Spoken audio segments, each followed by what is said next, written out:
El oficio de herrero rural se muere y con él desaparece también una manera de ser, un sentido de la comunidad que se ha ido completamente al traste.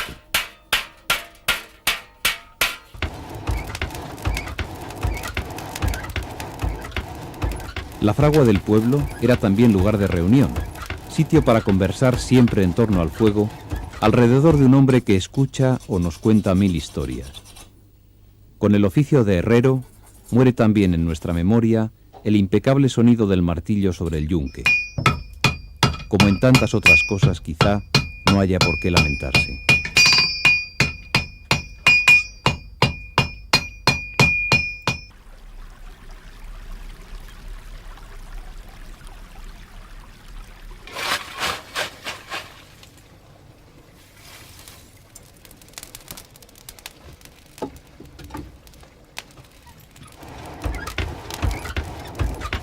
Resulta mucho más sencillo entender cómo funciona una fragua. El fuego, el aire, el hierro y la energía de un herrero es todo cuanto contiene. 4 paredes de barro o de piedra, de donde ha salido infinidad de utensilios para cubrir las necesidades que cada núcleo rural ha tenido durante siglos.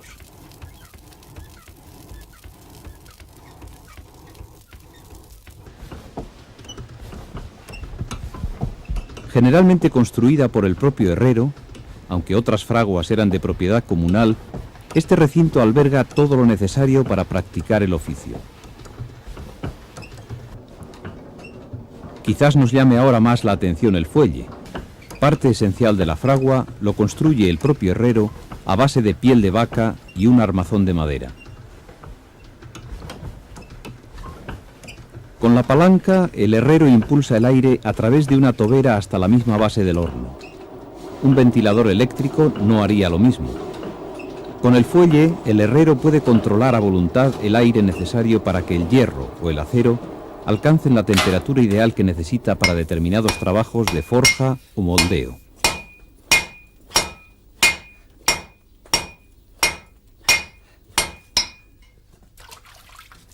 La pila de agua le sirve para enfriar y templar el metal que sufre en el yunque su transformación en un objeto práctico. El yunque, junto al fuelle y al horno, es también parte fundamental en la fragua y es el único instrumento que debía comprar el herrero. El yunque se asienta sobre un sólido tronco de madera que evita gran parte de la vibración y amortigua el ruido de los golpes. Las peñas o bigornias son los picos salientes en los laterales y ayudan al herrero a conseguir determinadas formas en el proceso de forja. Pocas son también las herramientas que utilizan estos herreros para ayudarse en su trabajo. A veces, un sencillo martillo de bola es suficiente para conseguir piezas increíbles. Hoy, en la fragua tradicional, pueden verse herramientas más modernas que el herrero ha introducido para aligerar las partes más pesadas de su trabajo. Pero estos instrumentos tienen más que ver con el afilado y acabado de las piezas que con la forja en sí misma. Ahí los útiles, fabricados por él mismo, han variado muy poco en el último siglo.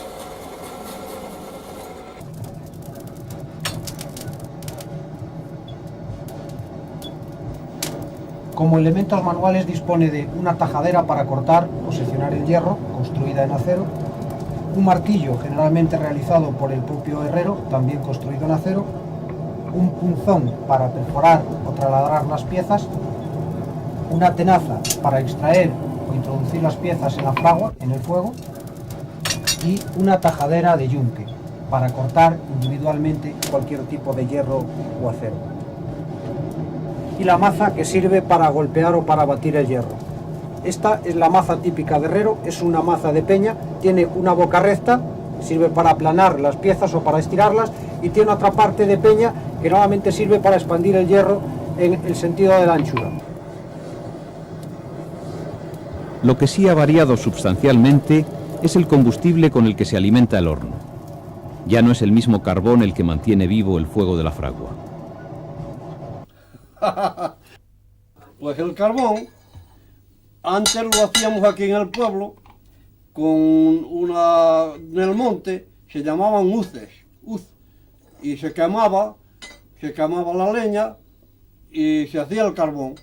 Pero ahora, como no hay ni quien lo haga, pues hay que comprarlo en la mina, a la minera en Ponferrada.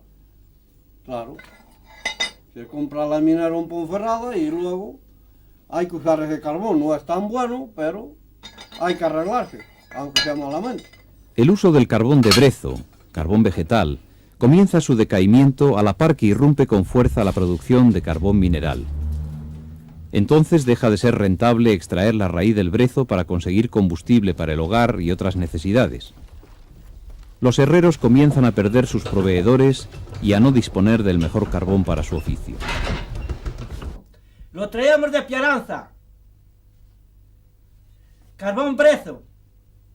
Y en algunos tiempos los traíamos de otros tiempos después de Quintanilla de Somoza, carbón de brezo también. Y después de Buisán también, carbón de brezo también. Y ahora, pues después de que se acabó eso, que la gente ya no quería hacerlo, hubo que traerlo de piedra. Pues el carbón de brezo es mucho mejor, más limpio. Y para la caldia, mejor que el otro. Porque ve usted correr la caldia, con el carbón de piedra no ve uno correr la caldia. Esta mayor calidad del carbón vegetal, cuya combustión además no produce humo ni contiene azufre, ni otros residuos que perjudican la forja, obligó a muchos herreros a conseguir el carbón de brezo por sus propios medios. Bueno, el carbón que utilizo es carbón graso porque de brezo casi no hay. El brezo que tengo, que lo he hecho yo, el último que tengo lo hice yo allá en un pueblo junto al Teleno. Entonces, pues ese más bien lo tengo para trabajos un poco delicados, como por ejemplo templar un muelle en una escopeta o cosas así. Pero el brezo es mucho mejor que el otro. Pero para que este tipo de carbón tenga las cualidades que los herreros le exigen, debe guardarse un especial cuidado en el momento de su elaboración. Hay que hacer una olla en el monte, donde usted esté arrancándolos, y poner alrededor unas piedras, y tirar para allí, prender y tirar para allí los cepos, y después taparlo con tierra. Y después al sacarlo, hay que acribarlo con un cribo, para que la tierra, si no viene todo para el carbón, no se puede trabajar con él. Y hay que quemarlo, que no ande aire. Un día claro, sereno, y saber los cepos que se van a arrancar. Porque hay cepos que los tira la raposa con el rabo, esos no valen para nada. Y hay cepos blancos, tampoco valen para nada, porque dan muchas chispas y lo dejan arriba del herrero al fogón de la fragua.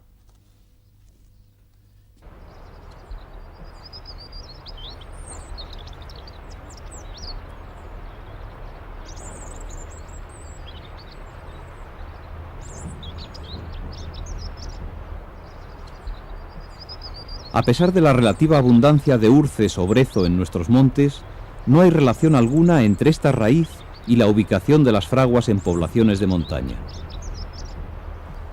Hasta los primeros años de este siglo, la práctica totalidad de los núcleos rurales, también en las mesetas, disponían de herrero o de fragua para abastecerse, sobre todo, de útiles de labranza. Esa relación comenzó a existir a medida que avanzaban los años. Las zonas montañosas, mal comunicadas, estaban quedando aisladas de la fabricación en serie. En el resto del territorio, los herreros evolucionaron hasta la carpintería metálica, pero aquí, la línea quebrada de las montañas comenzó a marcar el límite de las zonas deprimidas. El oficio de herrero se conservó en algunos de estos pueblos hasta la década de los 60, pero hoy, en los años 90, el progreso, o lo que cada cual entienda por ello, llega a todas partes y las fraguas, en su sentido tradicional, han dejado de existir. Con ellas desaparece también un oficio de capital importancia en el núcleo rural. En cada pueblo había herrero, y si no, fragua comunal que arrendaba al herrero de otro pueblo para que se desplazase hasta allí y proporcionara los utensilios y herramientas necesarias para el trabajo del campo o del hogar. Cuando empecé a trabajar de chaval, empecé a hacer arredoras de burro, estampar callos y sacarle los bocados, y ayudarle a calzar rejas y hacer herraduras al tío. Y otras cosas más que había que hacer, arrar hachas todo lo que se presentara a hacer, cuchillos, navajas y de todo. Al ir desapareciendo muchas de estas necesidades y cubriéndose otras con artículos fabricados en serie, algunos herreros mantienen su actividad con trabajos especializados donde la fabricación artesanal significa un valor añadido e insustituible por la producción industrial. Bueno, yo empecé a trabajar en Riego de la Vega, en casa de mis padres, que había unos tíos que se dedicaban a hacer cuchillos y estas cosas, aunque no trabajaban el acero inoxidable y demás, pero hacían unos cuchillos. Y yo empecé ahí a trabajar luego de pequeño y así he seguido. Pero la fragua, el oficio, su intrincada e inseparable relación con la vida del pueblo, ha desaparecido por completo. Antiguamente se trabajaba mucho porque había mucho trabajo, se labraban las tierras, pero ahora quedó todo abandonado y ya hace unos años y nada, hubo que dejarlo.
La forja es el trabajo fundamental de la fragua. Lo mismo que hace siglos, se trata de conseguir, por medio del aire y del fuego, que el metal alcance una temperatura suficiente, próxima a la fusión, como para que pueda ser moldeado sobre la mesa del yunque a golpes de mazo o de martillo. Se inicia entonces un viaje continuo del fuego al yunque y otra vez al fuego hasta que el material alcance diversas formas.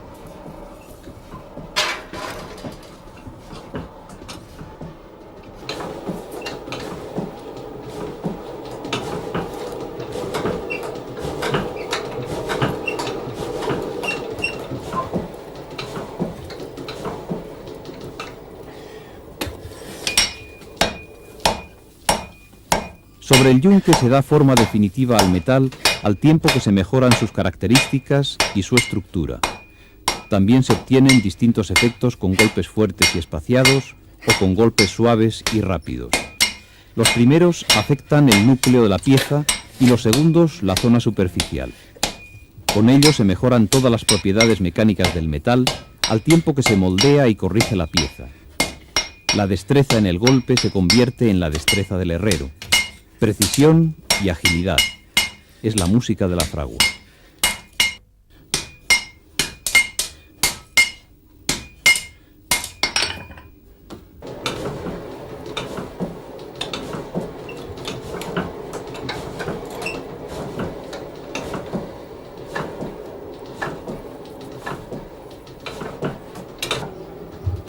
Como materia prima, el herrero utiliza indistintamente hierro o acero. La elección de este último dependerá del utensilio que se vaya a forjar. La introducción de aceros más ricos en carbono se hizo generalizada en los instrumentos de corte: hoces, cuchillos, cortafríos, navajas, punzones.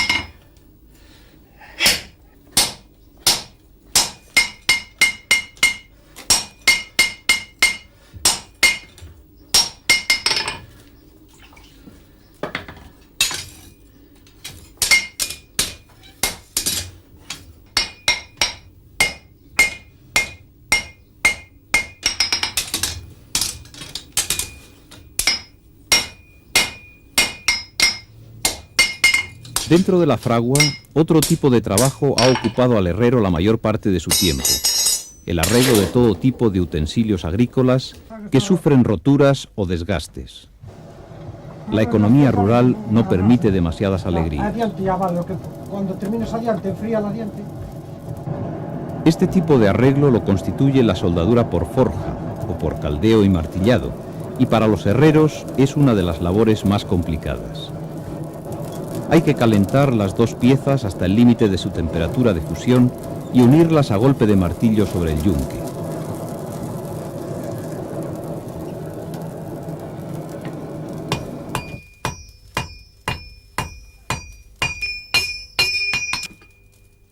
Es preciso entonces conocer muy bien las características de los metales que se van a soldar y sus temperaturas de fusión, sobre todo en el caso de los refuerzos de aceros más duros sobre hierros menos ricos en carbono. Hay que tener la caldia que quede casi blanca, casi fundido. Si te descuidas un poco, la pasas al fuego, la cortaste. Y si no, pues si le das poca templa, pues no te pega. Y con arena. Y hay que coger a la templa y conocer el material que le vas a poner. Si es acero, un caloramiento, y si es hierro, otro caloramiento hay que darle. El hierro aguanta más que el acero. El acero hay que caldearlo a media caldia. Hay aceros que lo resisten una caldia bastante apretada, pero hay otros que no han empezado y ya están cortados. En el proceso juega un importante papel la arena, y cada herrero la utiliza de forma especial para mejorar la soldadura de las piezas.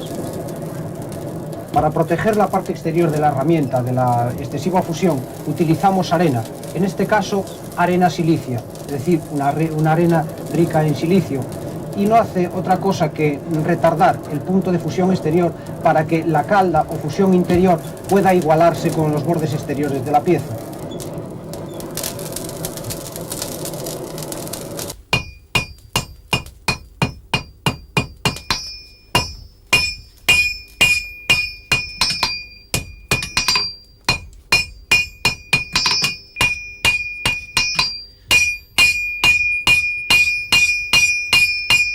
Al trabajo resultante se le denomina calzar, y lo más habitual es hacerlo con las rejas de los arados sometidas a un continuo desgaste en las faenas agrícolas.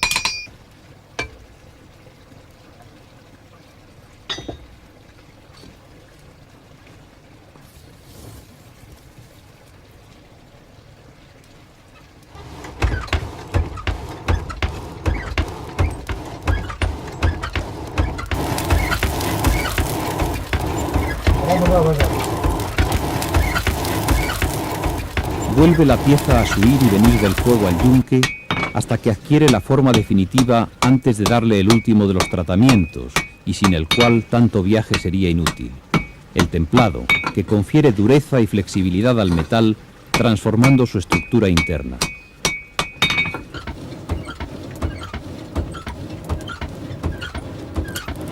El templado tiene dos fases: una, el calentamiento de la pieza hasta que alcance una temperatura determinada, y otra, el enfriamiento brusco en el agua.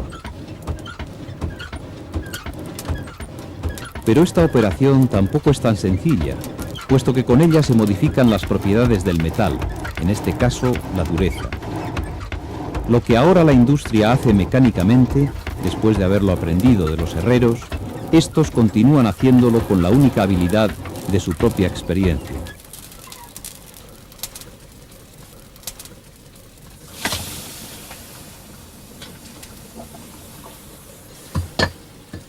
Tradicionalmente se ha utilizado el agua para el templado de las piezas, para introducirse más tarde el uso del aceite en el caso de algunos aceros. Templo en agua y en aceite. En aceite templo mayormente los aceros de bellota, de ballesta, porque son muy duros. Entonces el aceite los suaviza un poco más que el agua. El agua templa más duro, hace el temple más duro. Cuando se templaba el hierro, el agua debía estar cuanto más fría mejor, y así conferir una dureza extra a los utensilios de labranza para que ofrecieran más resistencia superficial al desgaste. Ahora debe controlarse también esa temperatura. Si hay unas heladas muy fuertes hay que calentar un poco el agua, porque la agua está helada y el hielo corta la herramienta. Entonces va a trabajar y se rompe. Entonces hay que calentarlo un poco. Con hierros, cuanto más oxidado sea mejor. Otro de los secretos fundamentales del templado es el color. Los herreros no disponen de hornos que controlen la temperatura del material, por lo que solo han de fiarse del ojo. El color de la templa, hay que conocer el color de la templa y cuando usted va a templar, lo que descubre. Si no te da la cara, no puedes templar. Cuando el metal adquiere un determinado color, es que ha alcanzado la temperatura ideal para proceder a su enfriado. Después adquiere otro color y el herrero sabe que el temple ha sido correcto. Azul tiene que quedar. Y otros hay que dejarlos templados y que se revengan ellos solos. Porque si no va usted a trabajar con ellos y brincar todo.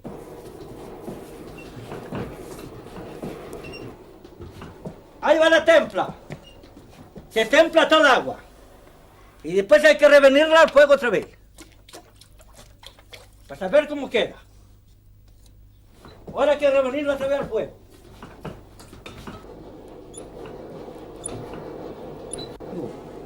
Y hay que mirarla, a ver la templa que le queda cuando viene el azul. Y si no viene el azul, pues hay que volver a revenir más hasta que venga a su punto. Porque si la deja muy dura se brinca, y blanda se dobla. Ahora ya bastante, un tablet no está del todo.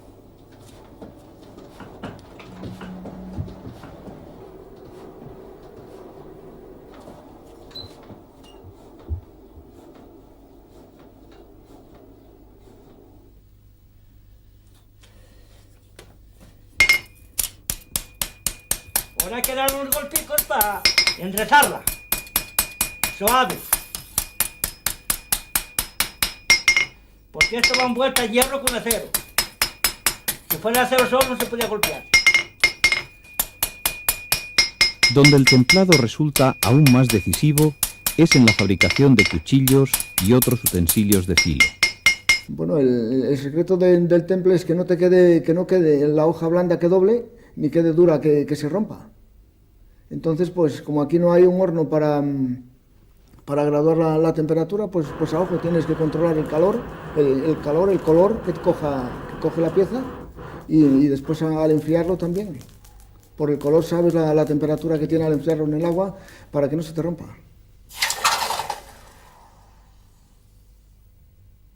Bueno, el proceso de fabricar un cuchillo, yo trabajo normalmente acero inoxidable, porque es el que prefiere la gente. Entonces el proceso es cortarlo de una chapa. Las chapas me las mandan de 2 metros por 1.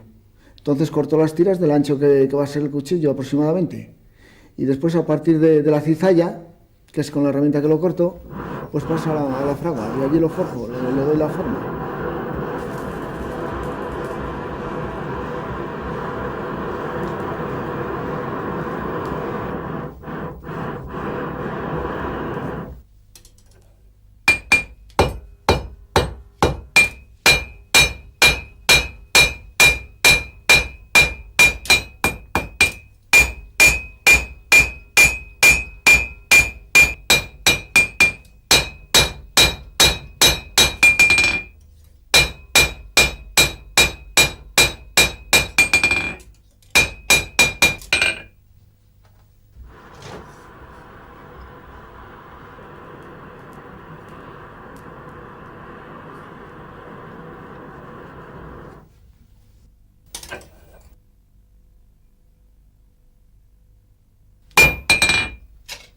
De la fragua se pasa a la esmeril, y ya es donde ya se le quita todo lo sobrante, digamos. Al forjarlo, los martillazos, por muy bien que lo hagas, pues no queda la forma hecha en condiciones. Entonces hay que quitárselo a la esmeril, lo que sobra. Y después va al templado, claro.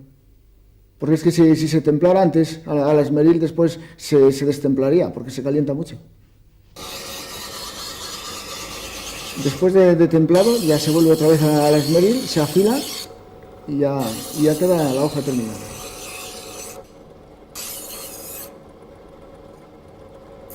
El secreto del afilado pues es tampoco de dejarlo muy delgado, muy delgado, porque si no se salta o se dobla. Entonces tienes que ir adelgazándolo y que le salga el filo.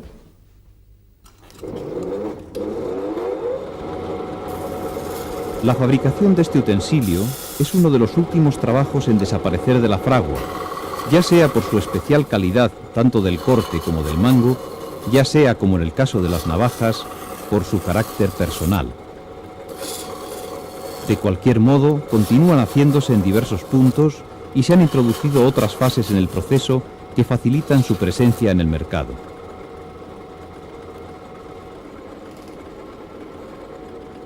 El pulido y el abrillantado nacen del esfuerzo del herrero por adecuar su producto a las preferencias del usuario, educado ya en los nuevos gustos que ha impuesto la fabricación industrial en serie.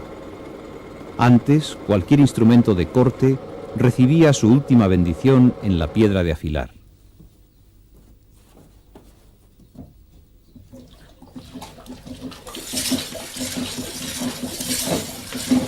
Lo que está haciendo José Ares, el herrero de Valdespino, es preparar otro instrumento de corte, una hoz que una vez afilada va a transformar en un utensilio muy especial. Se trata de un procedimiento que ya es pura arqueología, algo muy difícil de volver a contemplar. Bueno, vamos a preparar la hoz. Hay que meterla en la fragua, destemplarla y dejarla que se enfríe. Y después cogerla y afilarla. Afilarla y después hay que ponerla al picador con un hueso de vaca de las patas de adelante, encima del banco, en un martillo. Y ahora empezaremos a picar.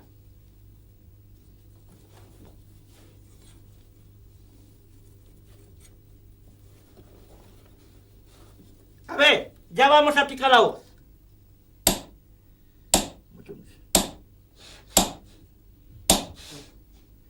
Para segar hierba, trigo, avena, centeno. Y cuando se estropea, hay que volverlo otra vez a arreglar, meterla a la fragua. Todos los años hay que arreglar la hoz.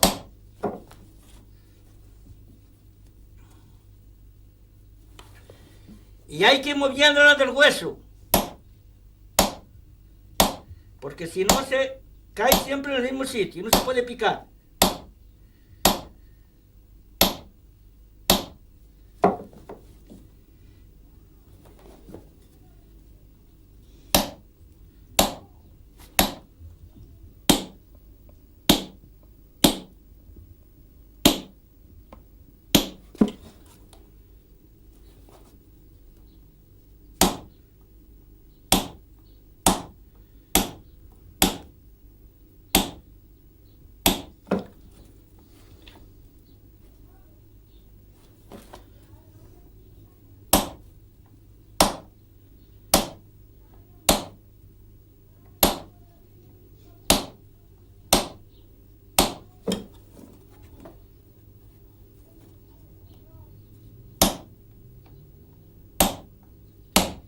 Y estando yo sentadito en mi banco picando mi hoz para ir a las ciegas y segar trigo, cebada y avena.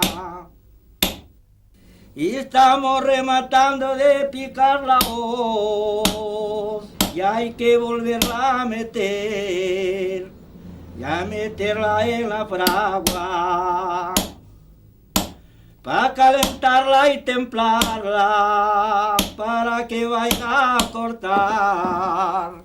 Ya hemos terminado.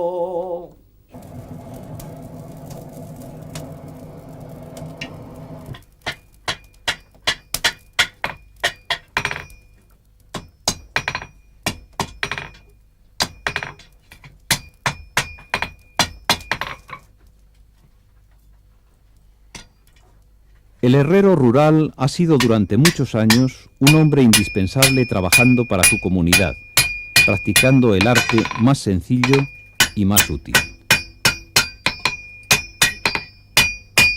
Haremos de tres Tienen ramas, poco que ver estos herreros rurales con los forjadores de enrejados, puertas de catedrales y verjas palaciegas. Su arte tiene que ver más con la vida y lo emplean en cada uno de los objetos que forjan o terminan. Hombres singulares que aplicaron su imaginación más creativa en picaportes, llamadores y bocallaves. Un hombre que es capaz de ir mejorando siempre lo que hace, un camino lento que dura toda la vida y que acaba por crear en él una humanidad singular, un especial carácter.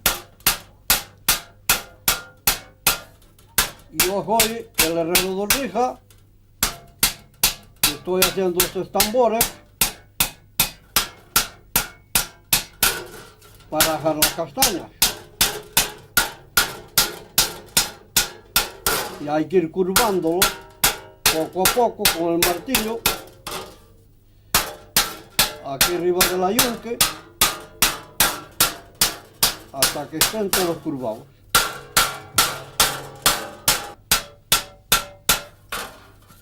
Lo hay que hacer todo en frío poco a poco, sin prisa ninguna. Esto es una chapa a propósito para esto, chapa de a milímetro, taladrado, luego golpeado. Me lleva casi un día hacer un tambor.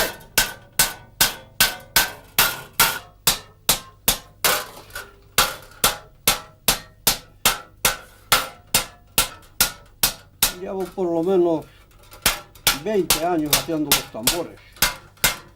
Hoy, la mayoría de los antiguos oficios rurales se han convertido en artesanías de folleto institucional, aprendidos por hombres y mujeres que ya no van a conocer nunca esa relación tan directa entre el objeto creado y su utilidad práctica. Objetos insustituibles, forjados en el espacio original para necesidades concretas y cambiantes. Los tambores que fabrica el herrero de Ornija, la paciente forma de hacerlos, terminará con él. Y el que posea uno de ellos, si quiere, podrá volver a escuchar cada golpe, cada palabra, cada susurro de un valle cuya lejanía de cualquier parte permitió que continuara haciéndolos hasta hoy.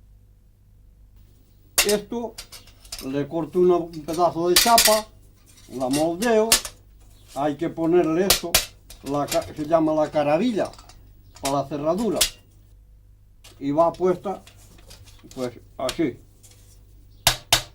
así. Luego se coge el fondo, se coge y se pone aquí y se acopla. Este es el fondo. Luego lleva otro aquí por arriba. Hay que terminar de rematarlo, todo a martillo, ¿ves? Todo a golpes con el martillo, con este martillo. Luego se pone otro. ¿Dónde está el otro? Ese que tenía la varilla. No, este no, uno que tiene la varilla. Ahí está. Aquí. Luego se pone esto, que lleva la varilla para dar la vuelta. Se pone aquí enfrente, ahí, frente a la puerta, y la manilla frente a la puerta. Luego se pone aquí otra vez. Una vez que está esto puesto, le ponemos otro chisme aquí.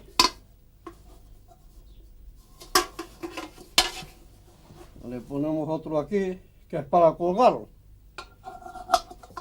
Y esto es, aquí se echan las castañas, se cierra la puerta, con la caravilla se cierra, y luego las castañas están dentro, se echa al fuego, y ya se hagan así las castañas. Ya se hagan así las castañas. ¿No se fija? Lleva aquí un chisme para colgarlo, en una cuerda o en un alambre, y esto ya... Ya está hecho el tambor.